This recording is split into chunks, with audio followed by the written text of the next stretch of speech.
Novak Djokovic, the fiery Serbian tennis titan and winner of 24 Grand Slam titles, recently unleashed a tirade filled with pointed criticism, humor, and a sprinkle of frustration over what he perceives as the shady handling of doping cases in professional tennis. In his latest outburst, Djokovic called for transparency and questioned why top-ranking players like Jannik and IGA Swiatek seem to get the VIP treatment when it comes to doping violations. Oh, and he also backed Kyrgios, because when it comes to shaking things up, who better to have in your corner than Kyrgios himself? Let's unpack this mess, shall we? Apparently, the ATP and WTA have been playing hide-and-seek with doping cases. Sinner, the golden boy of Italian tennis, tested positive for clostebol, a steroid, not once but twice in March 2024. His defense? A case of oops, my bad contamination from his physio. Amazingly, the International Tennis Integrity Agency, ITIA, bought the story and cleared him faster than you can say topspin. But wait, the World Anti-Doping Agency, WADA, wasn't having it. They appealed the decision, and now the case is chilling in the Court of Arbitration for Sport, CAS, waiting for a verdict like it's stuck in tennis purgatory. And then there's Swiatek. The Polish powerhouse, who was queen of the rankings not so long ago, also got caught in the doping drama. In August 2024, she tested positive for trimetazidine, and her excuse? Another contamination story. The ITIA accepted it, slapped her wrist with a 1-month suspension, and moved on. Because why not? Djokovic, however, isn't buying the fairness of it all. Look, I believe Sinner when he says it was his physio's fault, but damn it, the rest of us were kept in the dark for 5 freaking months, he exclaimed, visibly exasperated. We found out about these cases in April, but the ATP decided to drop the bomb in August, conveniently right before the US Open. Seriously, what's the logic here? Are they just trying to cover their asses? Adding fuel to the fire, Djokovic pointed out how players like Simona Halep, the former world #1, got hit with harsher punishments. Halep initially faced a 4-year ban in 2022 for doping and irregularities in her biological passport. The sentence was later reduced to 9 months in March 2024, but the inconsistency in penalties has everyone scratching their heads. Why is there one rule for the elite and another for everyone else? Djokovic quipped. It's like a VIP lounge for top players. If you're ranked lower, tough luck. Grab a seat in the back and wait your turn. Meanwhile, Kyrgios, never one to mince words, had called the sport's current integrity an absolute joke just a day earlier. Djokovic, not missing a beat, said he agrees wholeheartedly. Nick has a point, believe it or not, he added with a smirk. The protocols are all over the place. Transparency? Never heard of it. Coherence? What's that? Players lower in the rankings are stuck waiting over a year for their cases to be resolved. Meanwhile, the top dogs get express service. Djokovic didn't stop there. He turned his attention to the overall image of tennis. We've got doping scandals left and right. Sinner, Swiatek, Halep. It's like the sport is auditioning for a role in a bad soap opera, he said with a mix of sarcasm and frustration. It's a disaster for tennis. Fans deserve better. We deserve better.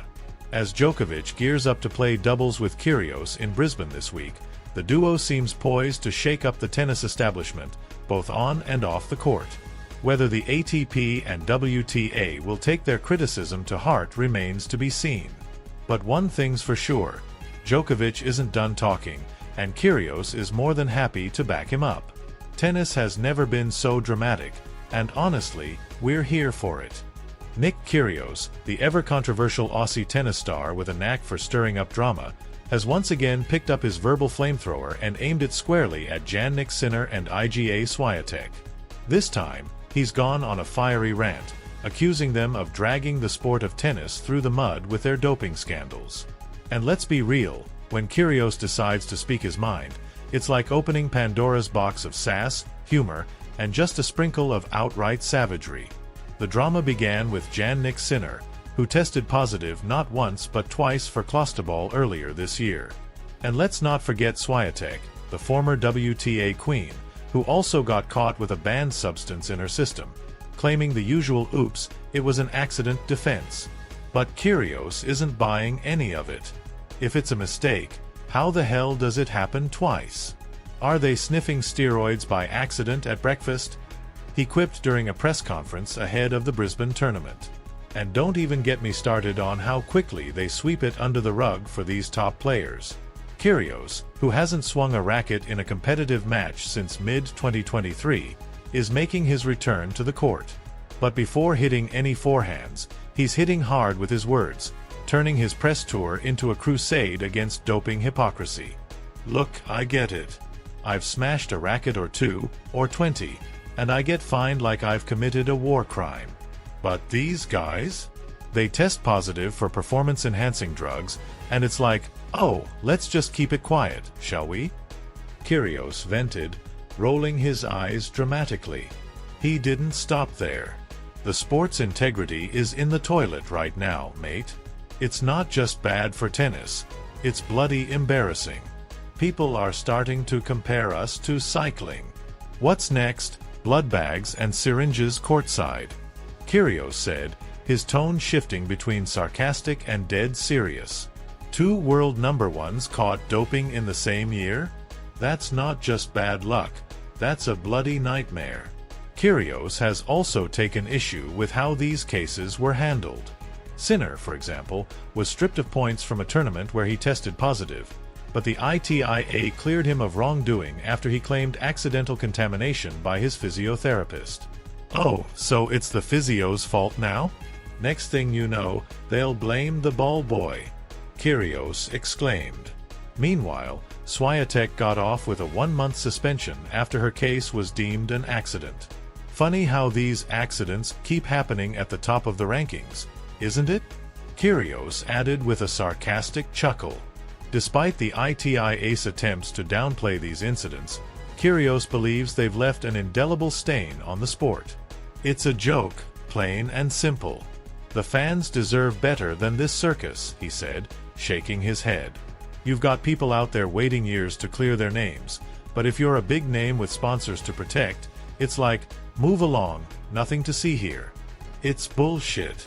Kyrgios is also using the Australian Open as a platform to make his voice heard even louder. This is my home turf, and I'm not going to sit quietly while these clowns ruin the game, he declared.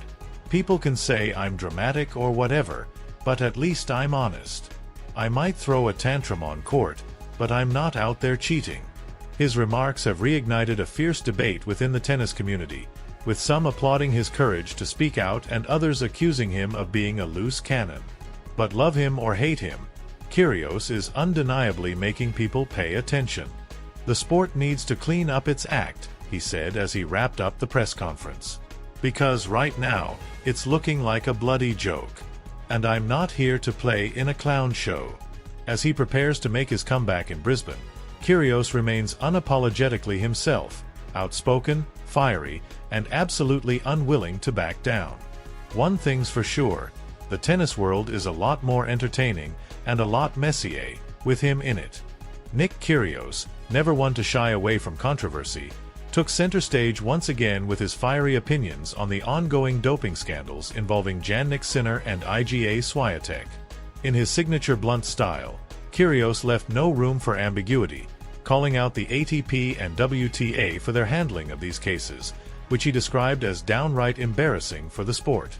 And when a journalist dared to ask if he was outright calling Sinner a cheat, Kyrgios didn't mince his words, he doubled down.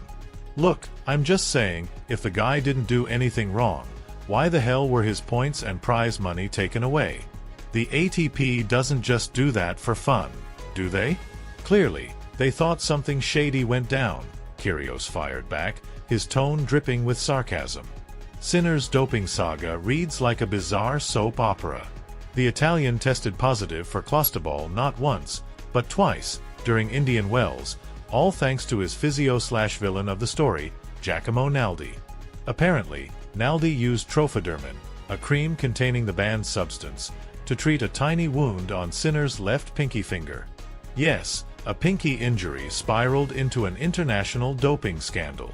The ATP bought Sinner's excuse, issuing a slap-on-the-wrist punishment. They stripped him of his tournament points and prize money but let him continue playing. However, WTA wasn't as forgiving. They've been pushing for a harsher penalty, arguing that a double positive shouldn't be brushed off so lightly. "Let's be real here," Kyrgios added, leaning into the microphone with a dramatic pause. "If it were me, they'd ban my ass for life and probably fine me for breathing too loudly. But for Sinner? Just a little pat on the back and a 'don't do it again, mate.' It's bullshit." And just when you thought the drama was winding down, IGA Swiatek's case entered the picture. The former WTA #1 found herself in hot water after testing positive for trimetazidine in August. Her defense?